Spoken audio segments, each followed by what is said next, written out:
మన రక్షకుడైన యేసుక్రీస్తు నామమున అందరికీ వందనాలండి. ఈరోజు దేవుని మాటలు కీర్తనల గ్రంథము 84వ అధ్యాయం 2వ వచనం. జీవము గల దేవుని దర్శించుటకు నా హృదయమును నా శరీరమును ఆనందముతో కేకలు వేయుచున్నవి. ప్రియమైన దేవుని బిడ్డలారా, నీవు నేను సేవిస్తున్నటువంటి దేవుడు జీవము కలిగిన దేవుడు. ఆమేన్. అటువంటి ఆయనను కలుసుకునేటప్పుడు నీ హృదయము ఆనందముతో కేకలు వేస్తున్నదా? దేవుని బిడ్డలారా, దేవుని మందిరానికి వెళ్తేటప్పుడు ఏడ్చుకుంటూ వెళ్ళకూడదు. ప్రార్థన గదిలోనికి వెళ్ళేటప్పుడు ఏడ్చుకుంటూ వెళ్ళకూడదు. ఆనందంగా, ఎందుకు?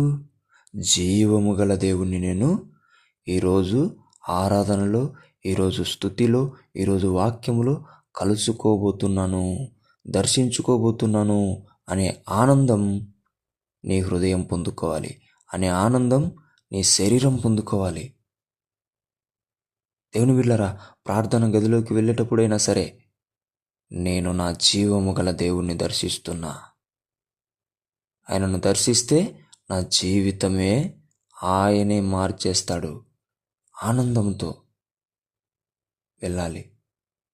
దేవుని బిడ్డలారా, ఇన్ని రోజులు బాధపడుకుంటూ మందిరానికి వెళ్ళారేమో, అందుకే ఆయనను దర్శించలేకపోతున్నారేమో.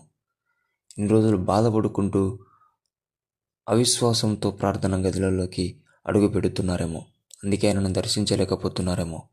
ఇప్పటి నుంచి భక్తునిలాగా నీ హృదయాన్ని సంతోషముతో ప్రార్థన గదిలోకి పంపించు. నీ హృదయాన్ని సంతోషంతో దేవుని మందిరంలోకి నడిపించు. నీ శరీరమును ఆనందముతో దేవుని మందిరానికి నడిపించు, ప్రార్థన గదిలోనికి నడిపించు. దేవుడే నిన్ను పట్టుకొని నీ జీవితాన్ని మార్చేస్తాడు. ఆమేన్. నీ జీవితాన్ని ఉపయోగకరంగా తయారు చేస్తాడు. ఆమేన్.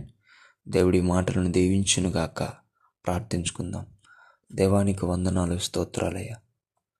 మందిరానికి వెళ్ళాలంటే ఆనందం లేదయ్యా, సంతోషం లేదయ్యా. ప్రార్థన గదిలోనికి వెళ్ళాలంటే ఆనందం లేదయ్యా, సంతోషం లేదయ్యా. గుడ్డిగా ఏదో ప్రార్థన చేస్తున్నాం, గుడ్డిగా ఏదో మందిరానికి వెళ్తున్నామయ్యా.